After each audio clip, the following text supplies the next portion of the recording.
On today's DNVR Broncos podcast, we are talking about Vance Joseph's future with the Denver Broncos. Will he be a Bronco in the 2025 season, or will he be hired for the Jets job, the Raiders job, or potentially not be with the team for another reason? We're diving into it. Plus, we're looking around the league at the playoff games, and it all starts now.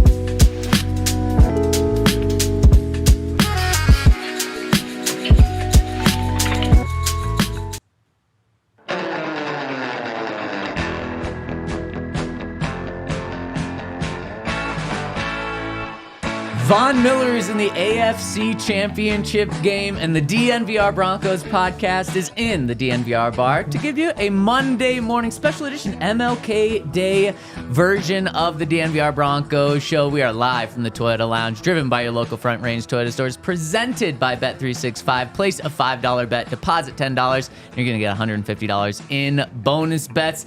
Fellas, how we doing today? Because I'm joined by Super Bowl 50 champ Todd Davis, Henry Chisholm, you're here behind the camera, and Zach Stevens rocking and rolling with you today. Should I be hosting today? What? Oh, yes, you should, shouldn't you? You said why? You should. I know. Why was the wrong Todd, answer? the floor is yours.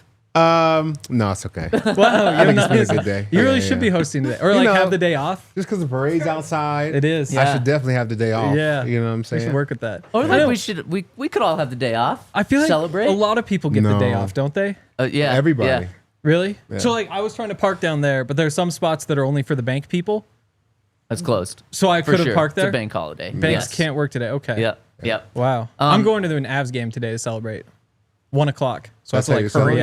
Yeah, after. it's afternoon. That isn't a great celebration. How'd you celebrate last year? No. How'd you celebrate last boy. year? Probably an Avs game. They usually have that Monday afternoon. It's just a good time. No, I don't think the Avs have. They used to have one black player. Dang. He's gone. now. Wow. Yeah. Maybe yeah. the Wild. I doubt it. Yeah, hockey's not really our sport. No. Our sport. No, it really isn't. Football, though, you know what I'm saying? A lot of basketball games today. I think there's basketball going right now During the day. Yeah, because I Yeah. guess it's a holiday technically. for most people. Todd, Not for I us. think we probably got your opinion on this, but what do you think about holidays? Do you think companies should recognize every holiday? Do you think companies should recognize like only Christmas and Thanksgiving? Do you think there should be a mix there? How do you think holidays should be recognized? I think holidays are good. I mean, they're just like little extra off days, whether you celebrate it or not. I mean, getting just a free day off from work just because. So does that feel like a softball question? Like I just threw that one up for you to just smash out of the park and Yeah. everyone would agree on that? Yeah. Not the guy sitting to the right of me. He doesn't And that's really just not believe in true. time off. That's just It not is true. We have No. it on tape. About 2 years ago, we had this And conversation. when was it? 2 years ago? I It don't was know. the day after the holiday. So I was surprised that people weren't coming into work. I can't remember if it was the day after the Thanksgiving or the day after Christmas. I was like, the holiday, I think it was the day after Thanksgiving. I was like, the holiday was yesterday. Why is nobody at work? Well, I mean, you need a 3-day weekend, right? I mean, that'd be 4. 4-day weekend. Yeah. I mean, I didn't realize that that's what people did. I just kind of figured it's not the holiday. You just go back and do your job. Well, it's like, you know. That's what we do on this podcast. What's the point of going in for one day? You know what I'm saying? Such a if you're good point. off on Thursday, why go on Friday just to be off 2 more days? We're going to entertain these Let's people just for an hour. Roll it. Well, and probably the most, not true. Not the way I should say that. On a day where they don't have all that much going on because it's a day off of work. You know? So, like, they're all just No, I'm sitting not at talking home. about us on the pod. I'm just saying like everybody else in America. Well, it depends on what they do. Construction. I'm sure that you could get some progress on a day like this. Definitely not. No. Yeah. Well, no construction. That's It's weather related. 1 degree That's weather outside related. right if not now. for the weather, you could get the. And I'm not saying today shouldn't be an off day. I'm saying just like the day after See? Christmas, for do, example. do you feel him? He just wants to work We're on all the the time. brink Yeah, of like he a does. Martin Luther King Jr. Day conversation and like a general off days And conversation. nobody's gonna work hard the day after a holiday Yep. because like Especially if it's a Friday. yeah, it's a Friday. I'm already wanting to be home. My kids are off of school. Yeah. The whole family's here. Like I don't even want to be here. Everybody wants to be home, but everybody Yeah. always wants to be home. Yeah. Except for you.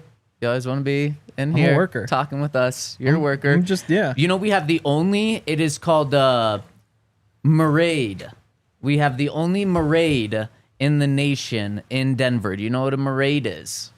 A parade only for men. No. No, Parade. definitely not. What's another M word? Mermaid parade. A mermaid only for parade. We have mermaids. that. Going down Colfax today, mermaid parade. No, that is not it. It's a march and parade combined Oh. for MLK Day. Really? And just outside the DNVR bar, that's what's happening. I think started at 10:45, so right before our show started. Parade going down Colfax, and today's quite a day. I mean, so much going on with the country. MLK Day, a lot of people Yes. off. Avs game apparently at 1 p.m. Yep. Playoffs just happened, and coaching searches are going around across the country. And guys, for the first time, it's the first time since when that the Broncos haven't had a question of a head coach or quarterback going into an offseason. Well, since Peyton. Since Peyton in 2013. No, you can say 2020 say- they have a no, question. Yes, no, because Kubiak was a new coach. So yes, they did. Oh. So yeah, they did have a 2014, new going coach. into the 2014 season, was the first time the Broncos haven't had a question. Who was Vance's quarterback the second year? Actually, it was Paxton Trevor. It was a question. Yeah, so that was still a question. No. I guess there was one time. Vic Fangio and Drew Lock, they went into 1 year together. You were on the team, Todd. Was that 2018? 2019? It must be more recent, yeah. 2019. Because 2020 was COVID when he got everybody sick. Not when he did. When he made his little joke. Yeah. His little joke Yeah. of taking off his mask. So wait, so It was the 2019. year before Drew started like the last 5 games, Yep.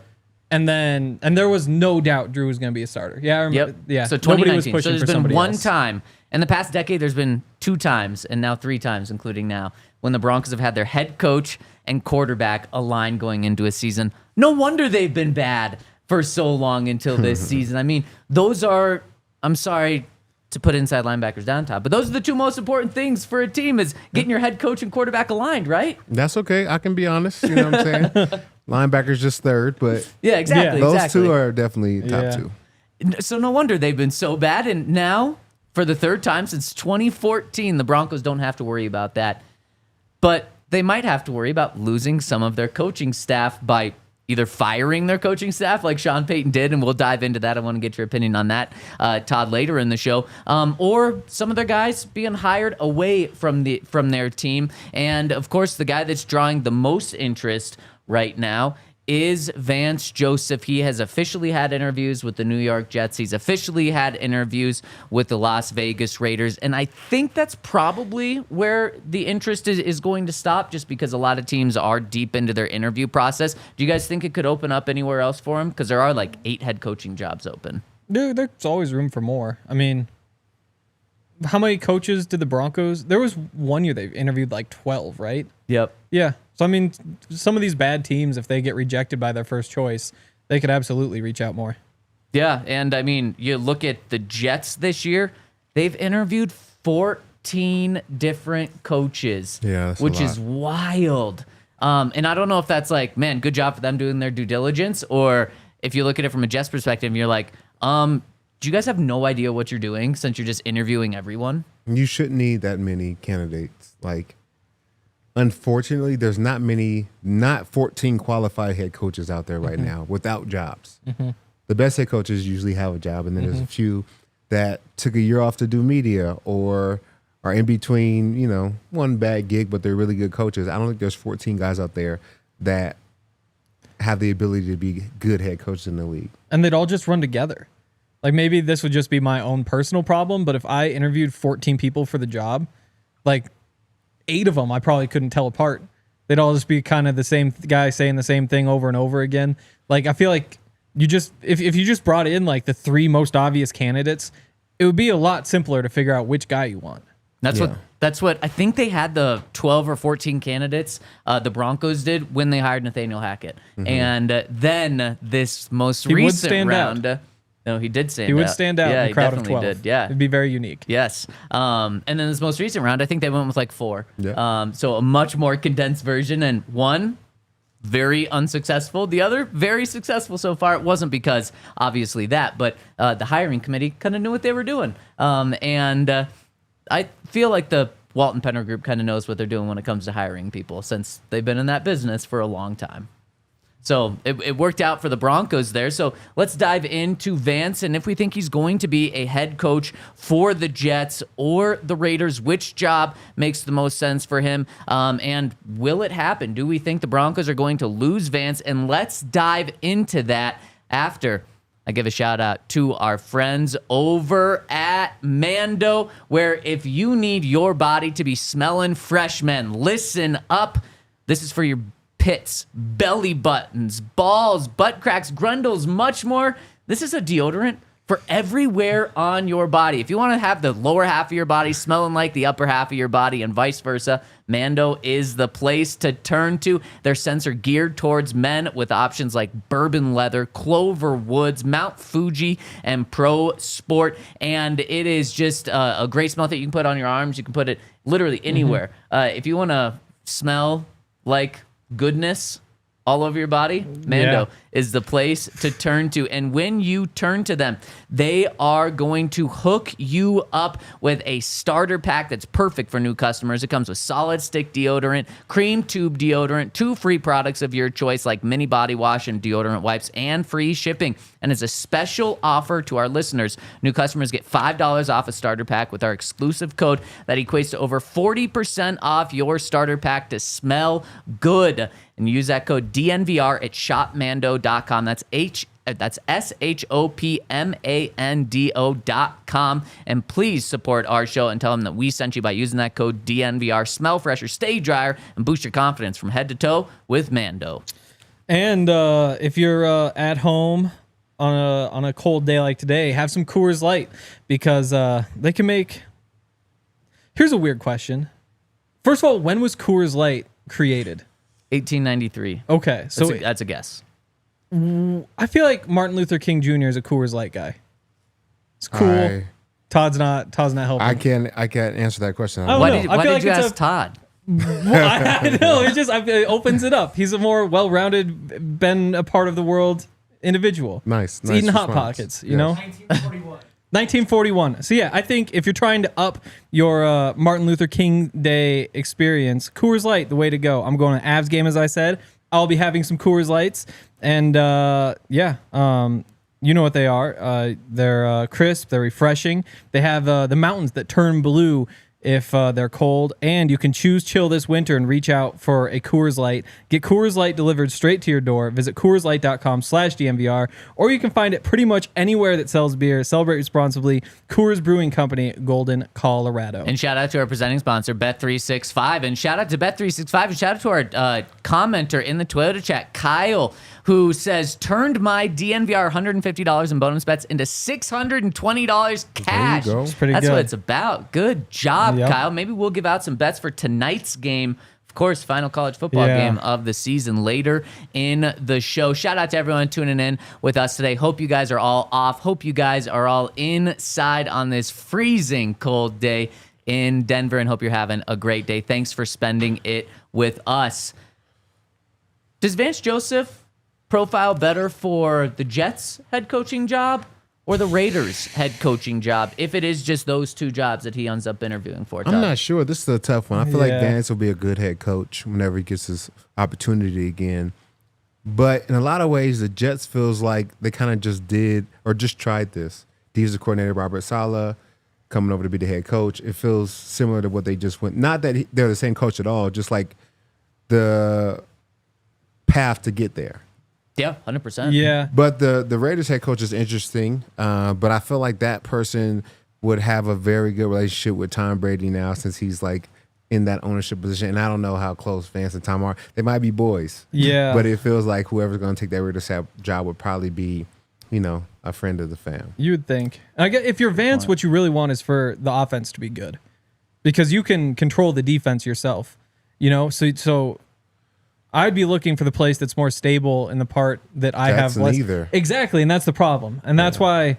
Most of the time, though, isn't that the case? Is typically if you're firing a head coach, it probably means you don't have the quarterback position figured out, which probably means the offense isn't good. No, I mean, we fired John Fox with Peyton Manning. yeah. I like the Cowboys Okay, fired. let's look at- Cowboys fired McCarthy. Yep, and Dak is going to be the quarterback. You got Yes. Trevor Lawrence with the Jags. Yeah, so 2. Caleb Williams with the Bears. Yep. Okay. So I mean, there are some examples. I mean, good teams don't really fire their coaches, and so you're probably just bad Right. everywhere, somewhere, wherever it could be. But yeah, I mean, neither of those are good jobs.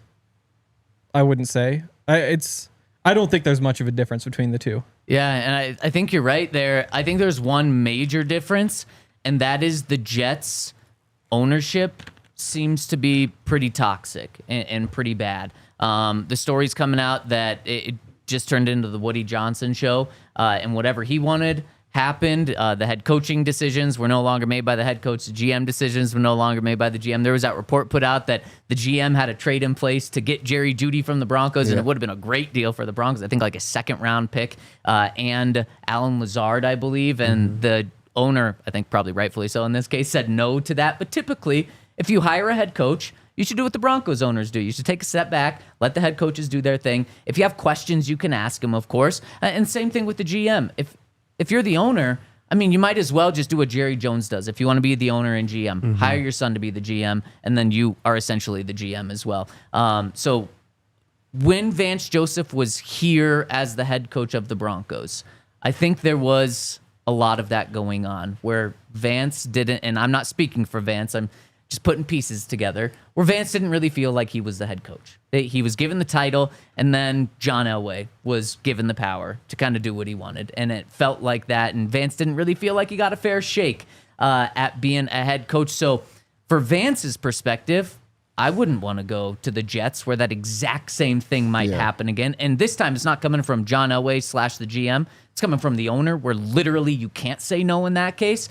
So if I'm Vance, I guess this is the question for you guys, and Todd, you know Vance, not that you're using inside info for this or anything, but is Vance in a position where he could turn down a job and say no to a head coaching job? Because the unfortunate part is, too, especially for black head coaches, when they have already had a first opportunity to be a head coach, they are so much less likely to get a second opportunity, which is incredibly unfortunate and wrong. But yeah, it's true.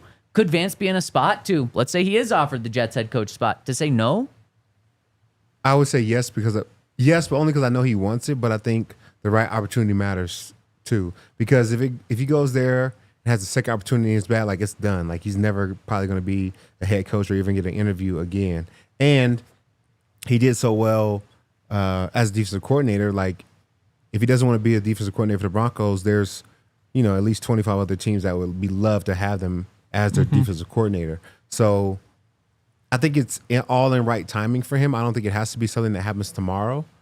So I think another year of good defense would put him in the same position or a better position next year to be available to find a head coaching job. Yeah. I'm curious if he'd turn a job down. I mean, it'd be a really tough decision, because there is a real chance that if he gets offered one this time around, he doesn't get offered one again. Because just so few people even get offered a job in the first place to like win that lottery. It's tricky. And he's still pretty young. What is he, like 50? I think just under. Just under 50? Yeah. Yeah. So I mean, he's got time. It could be a decade before he gets offered another one, but I don't know. If you feel like you're getting offered the job because you had one really, really good year, then that's when it's tough to turn it down. Because if you feel like this might be kind of the peak of my value, then turning it down could mean you don't get another opportunity. If he feels like, but I would say it wouldn't be, because he's done it before. I think he got the Broncos a job because he did a good job. Yeah. As a defensive coordinator before that. Yeah. So I think the likelihood that he has another good year and gets another opportunity is higher than it not happening again. And that's the thing, is if you can keep doing this again, if you think that next year's defense is going to be as good as this year's defense, then you can definitely wait for next year. But if you think that maybe you got a little bit lucky, or you're losing DJ Jones and you don't know who the replacement's going to be, whatever, or injury luck, then that's where you might just take the job. Are you not worried about how the defense did the final month of the season in terms of like projecting if the defense is good next year as well? No more than I care about the first month of the season. You take it all together, and all together it was one of the 5 best defenses in the NFL. So that's how I'd see it. Because I agree. Okay. So Yeah. because it is about like Vance, let's say the defense is an average defense next year. He's probably not going to be a hot head coaching candidate, right? Yeah, probably not. And just the way the season went, you don't think Vance would take that into consideration? Like, that fell off. Is this going to be more so of what it's like next year? I don't know. I think we and you talked about him interviewing for the Jets and the Raiders. Like, we talked about how tough those jobs would be. Yeah. Those two organizations are both in despair, and you would have to do a lot of work to try and pull them out of the mud. So I know it's important, but at the same time, I think the timing is important and the opportunity is important. Just like Sean, like, I think the Broncos, even with the quarterback struggles and whether he loved Russell Wilson before he got here or not, you look at the ownership, you look at the legacy, you look at, what situation you're getting yourself into, and it all matters. So I think it's the same thing is true for Vance. And if it happened in 2 years or 5 years, I don't know if he's like pressed to do it, but I know he wants to do it. Yeah, and he is 52, by the way, so just Yeah. over 50 years old. And the more we talk about this, I just feel like this might be kind of a win-win situation for the Broncos, for Vance, for these other teams to not hire Vance this year because of the opportunities that are right there. And you're right, maybe if it is the Cowboys and they express interest, maybe that does change because that's probably a better situation. But one of the things that Vance does have that a lot of these other coaches that are being interviewed for jobs don't have is experience. And coaches learn a ton from their first experience, even if it's a failed experience. And I think Vance would bring a lot to the table in terms of experience here. So I think that would be a huge addition for the Jets or the Raiders in that perspective. But it just seems like both of these teams are going to go other positions. Dan Campbell this morning said he expects to lose both of his coordinators. Aaron Glenn is having a second interview with the Jets in person this week. That was the team that drafted him. That makes a whole lot of sense for the Jets to go that direction. It's also a splashier hire than Vance right now. And unfortunately, it seems like Woody Johnson does care about splash and owning the spotlight and things like that. So I don't think he's going to go to the Jets. And the Raiders, I really don't know, Todd, but I think your point is probably spot on. Where's the connection with Tom Brady here? Vance, to my knowledge, doesn't really have a connection outside of going up against him as a defensive coordinator a couple of times when he was a quarterback. So I don't expect him to get either of these jobs. And honestly, from Vance's perspective, might not be the worst thing in the world either. Yeah. I mean, if I were him, I'd take whatever job comes my way. Because the worst thing that happens is you get fired 2 years from now, and you're still one of the best defensive coordinators in the NFL. Like, you'll find a job somewhere. You'll keep coaching as long as you want to keep coaching. And then you might. It means that you probably won't get another one of those opportunities to be a head coach. But just the fact that you got two, I would probably just jump on the opportunity to take it and see if I can make something happen. That's fair. Yeah. Because, again, there's really nothing to lose.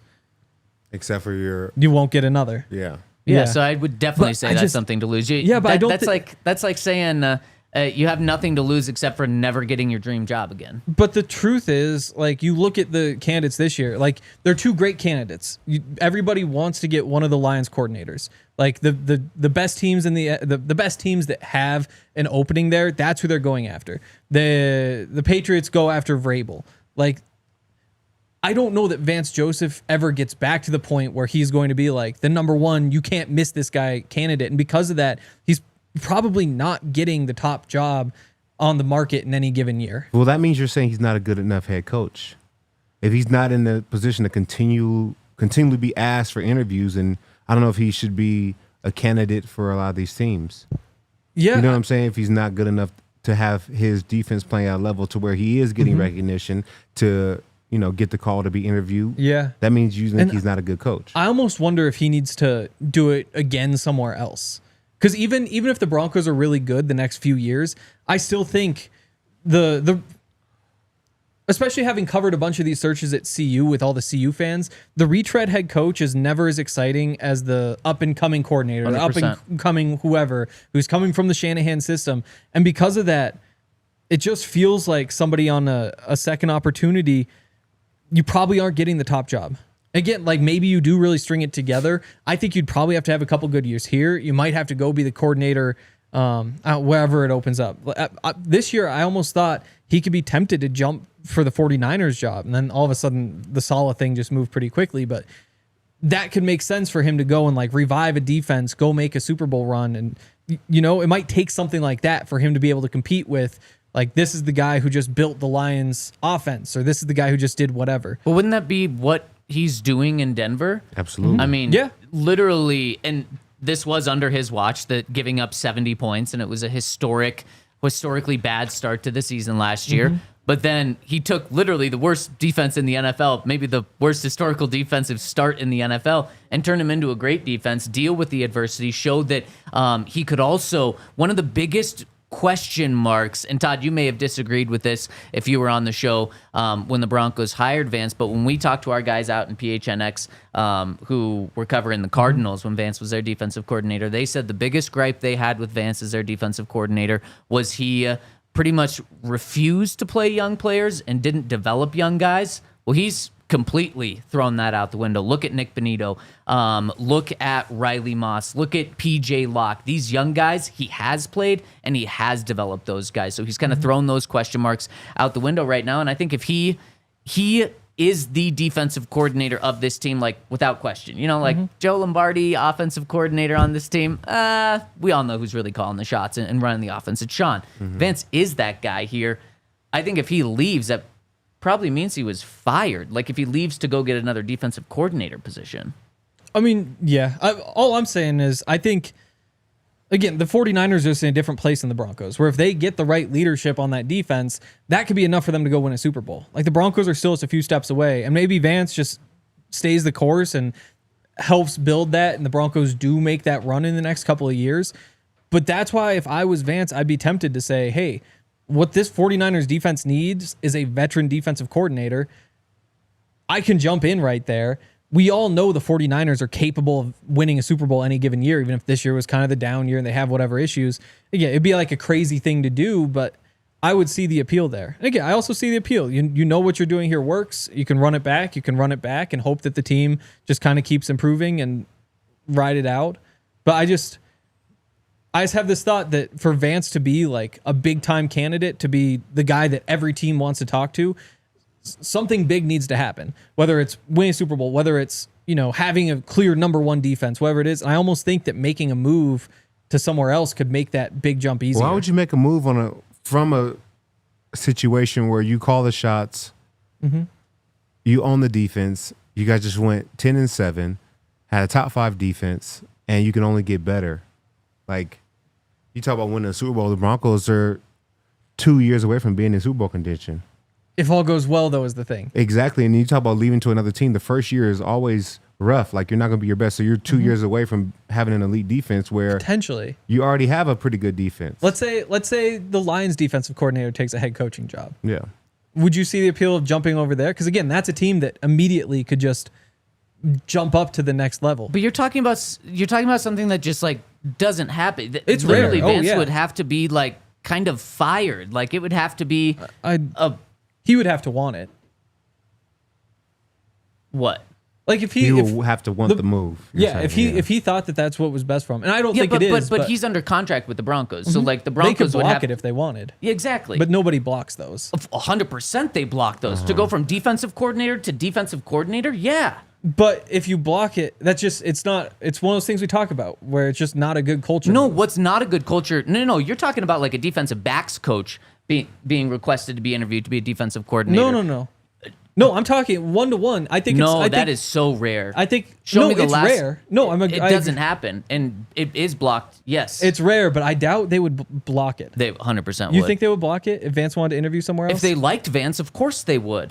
That's what I don't I'm think saying. they'd want to keep somebody hostage. But that's what I'm saying. All I'm saying is, unless the Broncos make that Super Bowl run, I don't see Vance becoming a top tier head coach candidate. And that's why I don't know if I agree, because I feel Really? like he's a head coach candidate now, and the Broncos have not made a run. So I think if the Broncos next year win 2 playoff games, I think he will be in the same position or better. I think it'd be about the same. Yeah, so I think he's still one of the, even if they interviewed 14 people. He's still one of the top 14 in the Jets' mind. You know what I'm saying? So Definitely. I think he's in a good position, and I don't think he has to leave to get another opportunity. He just has to do good at his job. And so for me, I don't think it's about where you are. Sometimes where you are matters, but I think being a team that can a coordinator that can put together a number one defense or a top 5 defense year after year, if you could do that in Green Bay, great. If you could do that in Detroit, great. If you could do that in Denver, great. Like, you just have to have a proven track record of putting together great teams. I think he's building that right now. And really quick in the Twitter chat, someone said Aaron Glenn did that jump. No, he did not. He was the Saints defensive backs coach and was hired to be the Detroit Lions defensive coordinator. That is a jump. That is not a lateral move. Yeah, I still think, because in theory right now should be when Vance's name is pretty much at its hottest. You take a defense that everybody thought was going to be horrible. Like, there was nobody who thought it was going to be a top 20 defense. A lot of people thought it would be, worst in the NFL. You take that and turn it into a top 5 defense in the NFL. That's one of the most impressive things you can do.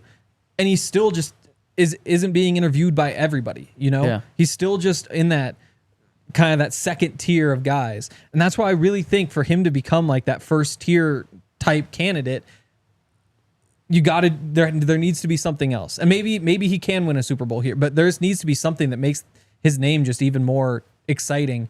Otherwise, he's probably going to be looking at getting a second tier head coaching job, which again is tough to get. Like, that's where most people are. It's very rare that people are able to go get one of the very good jobs. So but that's why it's tempting just to take this one. I see what you're saying, Henry. Especially taking this one, especially because unfortunately black head coaches don't get a second opportunity that often, which is not fair, is not right. But it's just the truth and the reality. So if he gets one of these, I would assume that he would take it. And one more thing, I think that Vance, to take a Broncos twist off of this, I think he's very similar to Brian Flores in terms of his resume. Brian Flores has been a head coach before, did not last that long, and is a great defensive mind. Look what I think the Vikings were the second best defense in the NFL. Broncos top 5 in most categories as well. And the only difference, though, and I don't think this is talked about enough, have you guys heard all the negative stories about Brian Flores? I mean, they've come out 2 years ago. Then a month ago, you have Fitzpatrick, who was playing on his team, come out and really question some of the things that Brian Flores did. How often have we heard that about Vance Joseph? Players coming out and kind of throwing him under the rug. I don't think players do that to VJ. Nope. Publicly or privately. Like, I haven't heard it. Players love Vance Joseph. So I think that I think Brian Flores nationally is viewed as a little hotter of a name than Vance Joseph. And I think it probably should be the other way around. I think these are two similar guys, but one is really well liked with the coaches that he has, the players that he has, and the other, there's some stuff out there. So I think if Brian Flores is going to get a job, Vance Joseph should get one before. So with Brian Flores, I don't know that his defense is sustainable. Like, I wonder if you can really compete with the best teams in the NFL when your whole defensive scheme is just like, guess whether we're blitzing or not. It's like we're either sending 7 or we're dropping 8, and over and over. And it feels like down the stretch, I don't know if teams like figured that out when they played the Vikings, but just didn't work the same way. And I don't know what that is, but I think what Vance brings to the table is just like schematically more sustainable, versus just like randomness throwing at the off. Like, does that make sense? Yeah, I see what you're saying. Yeah. I think Vance is a good coach. I don't know Definitely when he's going to get his opportunity, but I think it has to be the right one. Because like you guys said, you don't get many opportunities. Yeah. I'm not saying he should turn down jobs, but I also, being a head coach is hard already.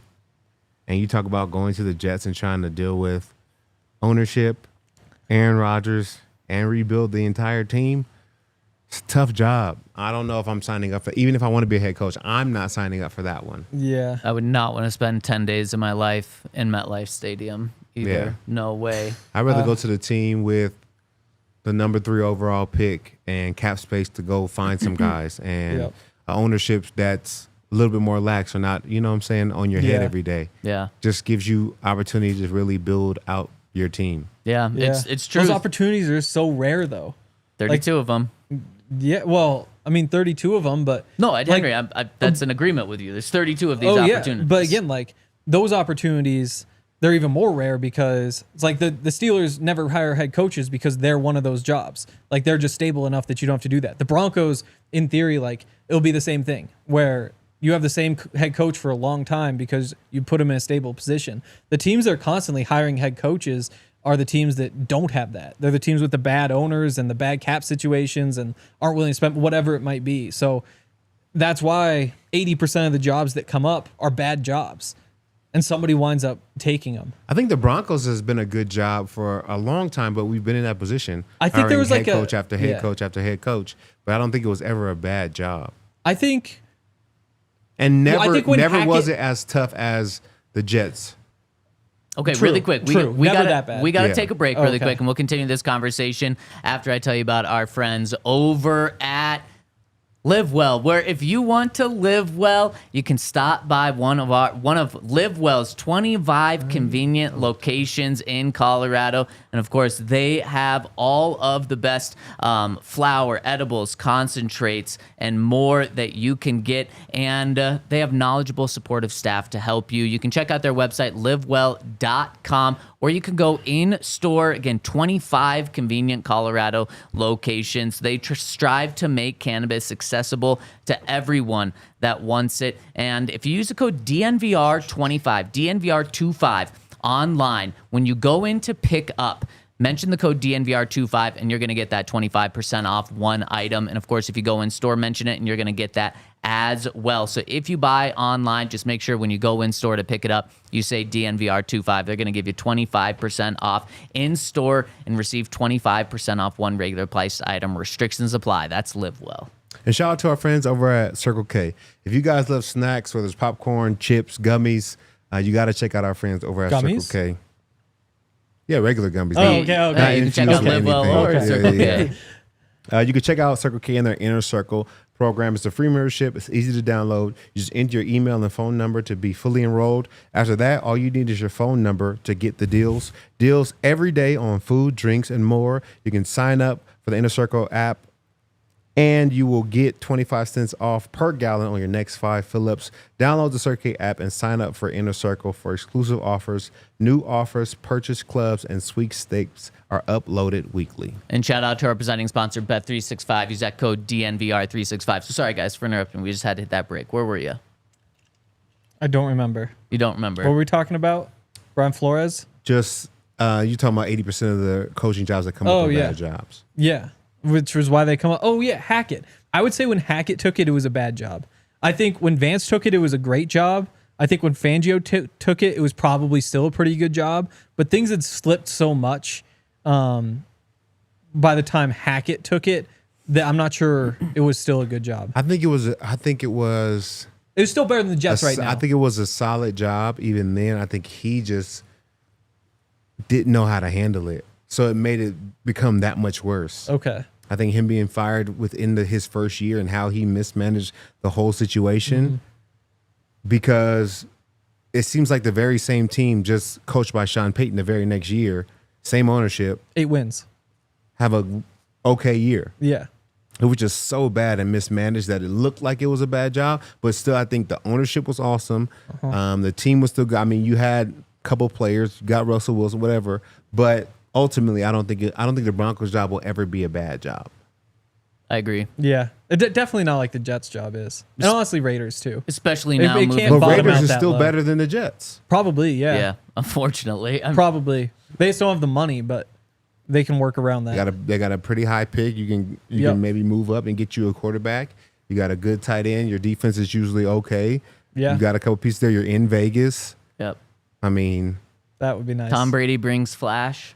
So I think that job would actually not be a terrible job to take.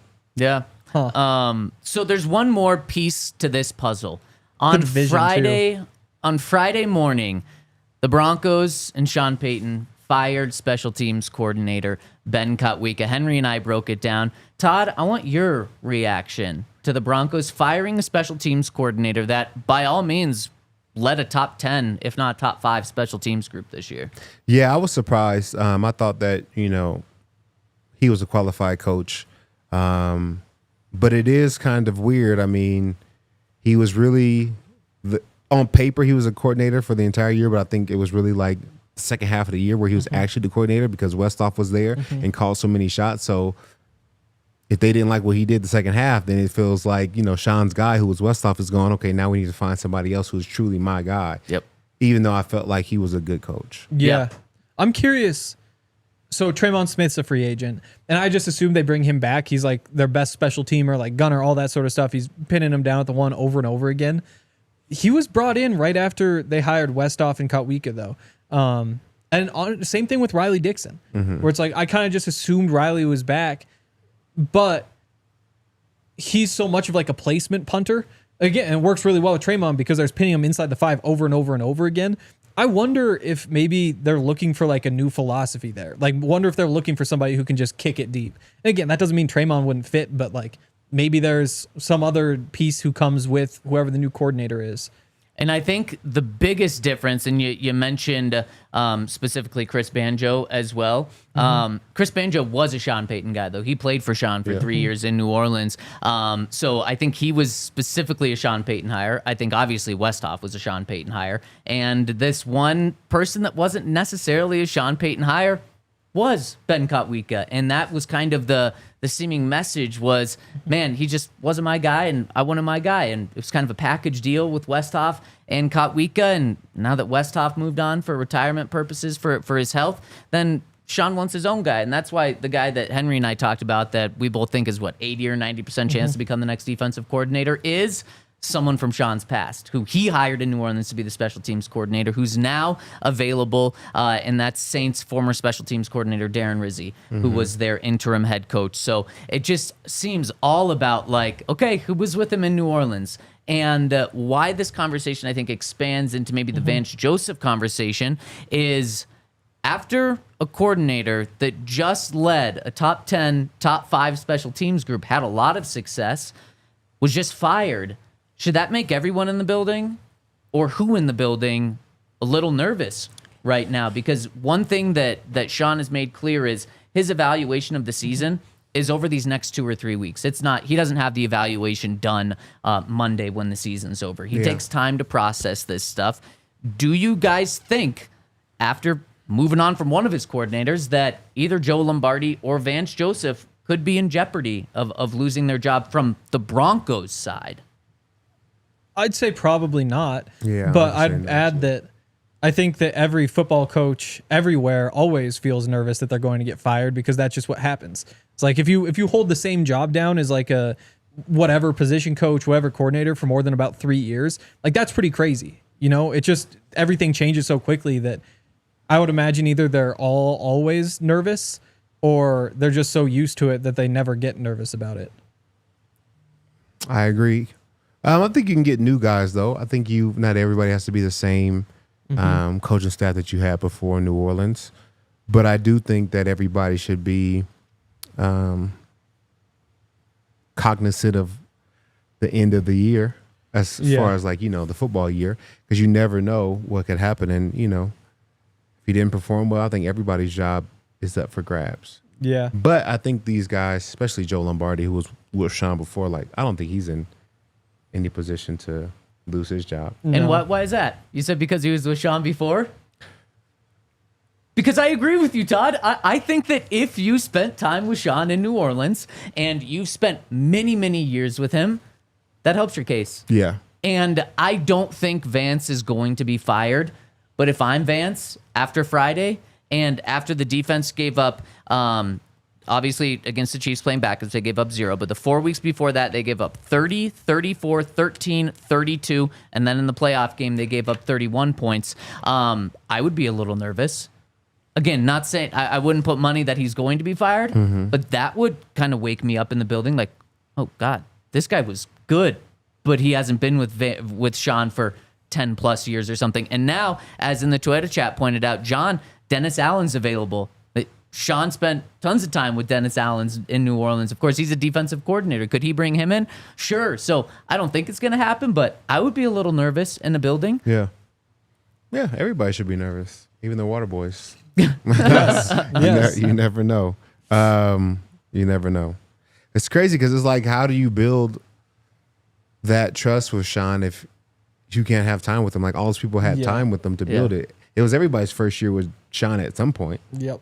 You just got to hope you do well enough that he, you know what I'm saying, likes you enough to keep you around. Yep. Yeah. I think Vance is safe.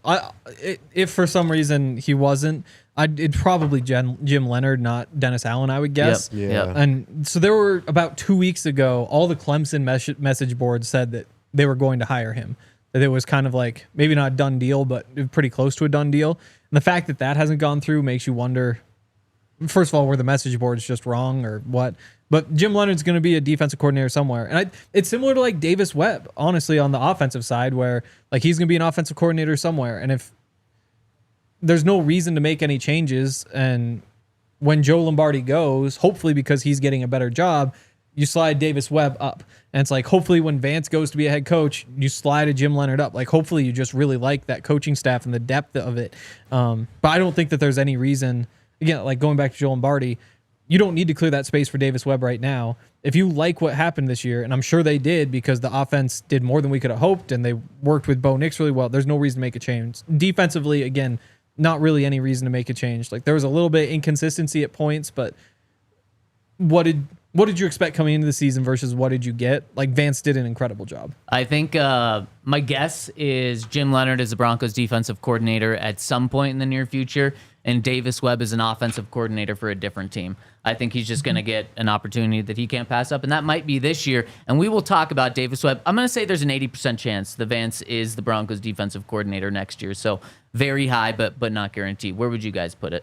Like 95. 95? Yeah, I'm up there. 95 as well? Yeah. Okay, so that's a conversation around Vance. If there's second interviews or anything more, we'll continue to break that down as news happens this week. And because the Lions are out, guys, and we'll dive into playoffs right after this, but because the Lions are out, that could really speed up the interview and hiring process for a lot of teams because Ben Johnson, the Vikings offensive coordinator, or the Lions offensive coordinator, and the Lions defensive coordinator, Aaron Glenn, are viewed as like two of the top candidates. Now they can interview and be hired for anyone because they are out. And let's start right there. What an upset on Saturday night. A rookie goes in and knocks off the 14-3 Detroit Lions. That was a shocker. I mean, they were the biggest favorites of the weekend. They were 9.5-point favorites, and they get kind of taken to them in Detroit. That was surprising. Yeah, Detroit, I mean, they were a good team. I picked them to be in the Super Bowl this year, but you know, they had games where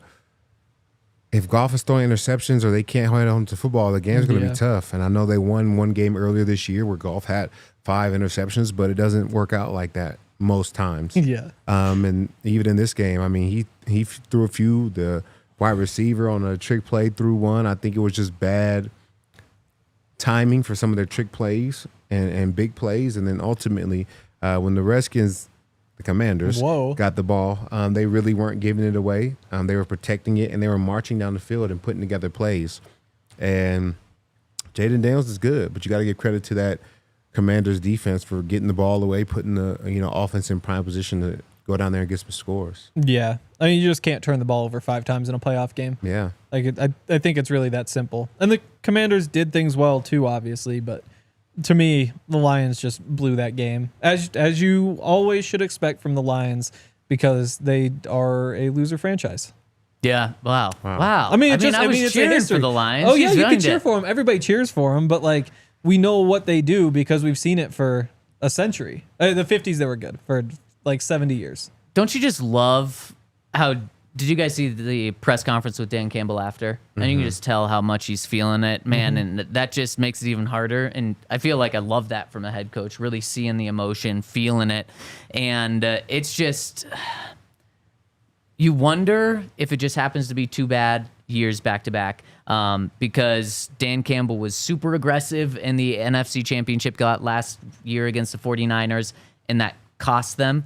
This year, they do trick plays and it doesn't work out. Again, super aggressive and it doesn't work out. You wonder if he needs to kind of change the way he coaches in the playoffs, or if like that's just your bread and butter. You got to do that. You don't change who you are. I'm not saying he should. Yeah. But at what point does it come to like, man, we're 14-3 every year in the regular season. We have the number 1 seed, and then we just don't get it done in the playoffs. I don't know, because this is how we win. Yeah, it's true. 14-3, I've taken a lot of chances. I mean, shout out to the Commanders, but Dan Quinn has been aggressive all year as well. I mean, he went for it on fourth down numerous times.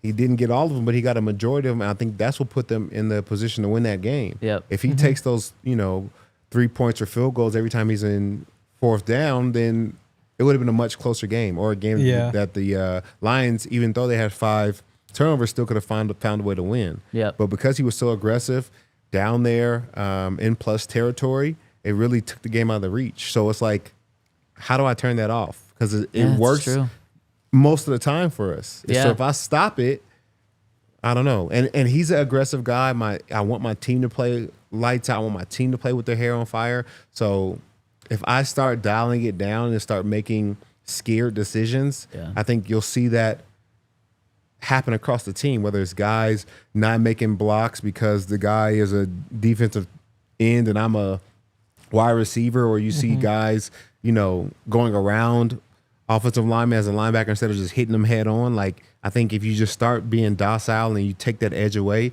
you'll see that in the entire team. Yeah, I totally agree. And this Lions team kind of reminded me of the Super Bowl 48 Broncos, where just so unbelievably good. That Broncos team was so injured too, but the offense was just so good that you didn't notice it in the regular season. You even didn't notice it in the playoffs, really. And then once the Super Bowl came around, it's like, okay, yeah, they're missing like half of their starters. This Lions team was missing, I think, 18 players are currently on IR, and it just caught up to them. So, Todd, that's what, if I'm Dan Campbell, I'm saying I'm not changing the way that I coach right now. And it was injuries that really caught up. I mean, gave up 45 points. Jared Goff threw 3 picks really bad, but also gave up 45 points. Yeah. And, I mean, they were 2 for 2 on fourth downs. So, like, it worked for them. It was just, the trick play, again, there's 13 minutes left in a game. You're down by 10. You're at midfield. Like, that's a time to pull out a trick play. And you need to give the ball to somebody who won't make that throw, because you could tell he knew it was going to be a bad decision. Like, he's like double clutching before he throws it. Like, you either tuck it and run, you throw that thing away. But if you're the one designing that play, you can't give it to somebody who's going to make that decision, which is the same thing the Rams did. Or no, the Colts did when they were in Denver with A.D. Mitchell, where it's like the rookie who everybody says is kind of like boneheaded sometimes, is like a 21-year-old. It happens. You ask him to be the one who throws the ball across the field and Nick Bonito picks it off. Like, you have to pay attention to who those guys are. Maybe Jameson Williams knows better, but that was the mistake. What do you guys think? Do you think Broncos Country is rooting for Jaden Daniels' success or pulling against it? Probably with the not. Bonix? Probably not. I think you're probably right. I am, because I think the better of a rookie season Jaden Daniels has, the more it's like, okay, Bo would have won Rookie of the Year any other year if they didn't have this guy who's literally maybe the best rookie quarterback to ever play in the NFL. So I am rooting for him. I like Jaden Daniels. And also, one more thing on top of it, the Broncos never had a chance to get Jaden Daniels. The Bears weren't trading the number 1 overall pick, and the Commanders were not trading the number 2 overall pick. So it's not like the Broncos let Jaden Daniels slide past them, and now it's such a bad look on the organization. They got the second best rookie quarterback in this draft. Exactly. The Bears got to be just like, honestly, freaking out right now. They would be with Jaden. I'm curious if Bears fans would say, like, we wish we would have drafted Bo. I doubt it.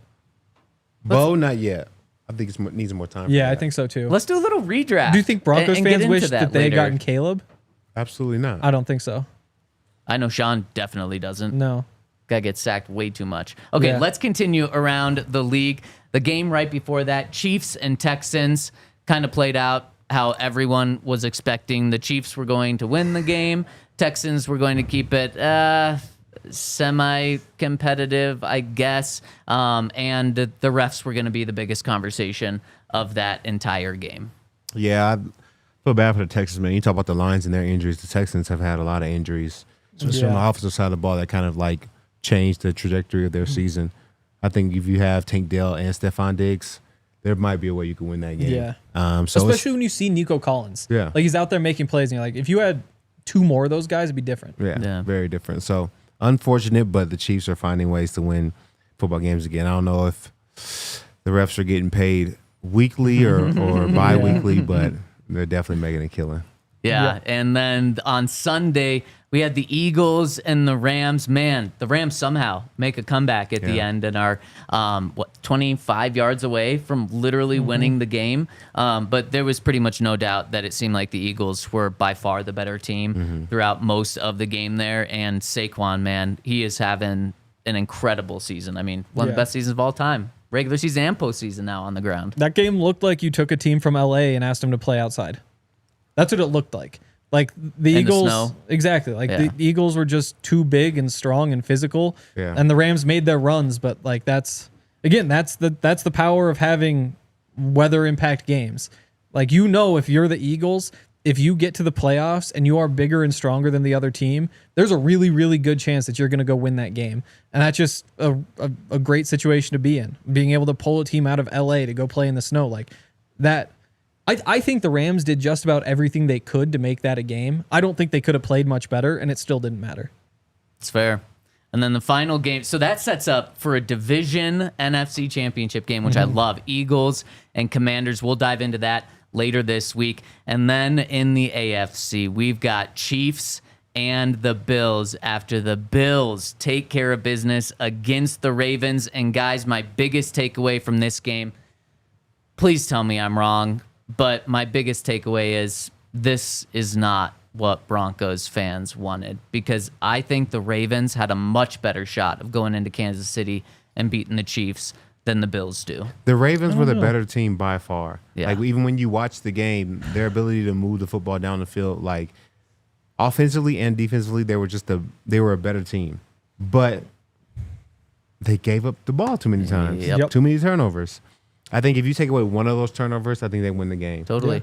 To your point, even Mark Andrews, if you just catch the ball, if Mark Andrews catch the ball, Adam Troutman, they might win that game. And you don't fumble, trying to do too much after you guys already get the third down, or Lamar doesn't try to do too much, boneheaded interception. Like it just,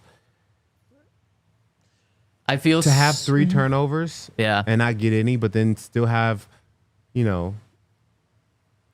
a minute 44 left on the clock, and you can tie the game, and you run the play to tie the game, and then you just drop the ball, like that sucks. And I mean, Todd, to your point, the Ravens had 416 yards of total offense. The Bills had 273. They were outgained by nearly 150 because turnovers. Yeah. It took a while for Derrick Henry to get going too, which was interesting. But that's what he does sometimes. Yeah. Second half, he usually is like his best half. And it felt almost like watching some of those Ashton Genty games where like you're playing Utah State or whatever, and they just load the box. And it's like you literally can't get to the line of scrimmage because it's bodies everywhere. But after, I think it was the first 2 drives, he had like 4 carries for 2 yards or something like that. And then you just kind of slowly figured it out, and that second half took over. Yeah, first half he had 21 total rushing yards. And they were able to like patch it together because Lamar was hitting guys just wide open in the middle of the field, which was kind of crazy because it didn't feel like the Broncos were getting those looks the week before. Where it's just like, hey, look, here's Marvin Mims just wide open, 20 yards downfield, nobody within 15 yards of him. And I'm not sure why that was, but yeah, they gave it a good run, but you can't go into halftime down 21-10. Yeah, and I feel so bad for Mark Andrews. He's a really great player, and he had an incredibly awful, historically bad day. Really bad day. Did you guys see the tweet the Ravens put out before the game, which is now going viral? You can't make this up. It's a video of Mark Andrews just jogging through on the field, and it says, "A little snow doesn't bother Mark Andrews." That tweet is now blown up for the wrong reasons, unfortunately. Mark Andrews, free agent next year. Should the Broncos be tempted? Last time the Broncos signed a receiver-ish, a ball catcher that had bad drops in the playoffs was Josh Reynolds. And Broncos fans did not like the move initially. And the Broncos clearly didn't like the move because midway through the season, they just cut him. That's how the Texans got Dalton Schultz. Now that's a 1-for-1. He had that drop in the playoffs. It's very fair. So, guys, to put a wrap on this conversation, do you guys agree with me that the Bills or that the Ravens would have had a better chance to knock out the Chiefs next week? Or are we happy that the Bills won for that No, perspective? the Ravens are a good team offensively, defensively. I mean, after last night, Lamar has 1,000 yards rushing, and then Derrick Henry has 2,000-yard rusher, first team to do that. I mean, it really felt like there was no team that could stand in their way. They do too many things well offensively. Unfortunately, they're out. Yeah. I mean, maybe the Ravens had a better chance. I think the Bills can do it too, though. I mean, we talked last week, and I thought whoever won this game is probably going to go on to win the Super Bowl. That doesn't change for me. I still think the Bills beat the Chiefs, and I think it's always scary with the refs. I don't think it's going to be that tough for the Bills, which honestly might be the only way to beat the Chiefs. Like, you might have to beat them by, like, it has to be like 27-14 to be able to actually pull it off, because they just have so much magic at the end of the game. Okay, I love it. And the Chiefs it's pretty much an even game. So, Henry, the books agree with you, but Todd, I agree with you. I think this is bad news for the Chiefs making it to the Super Bowl. We got plenty of more to talk about this week. Thank you for joining us. And reminder, we're starting at 11 a.m. all week, so we'll see you tomorrow, 11 a.m. on the DNVR Broncos Podcast. We all silly like the mayor.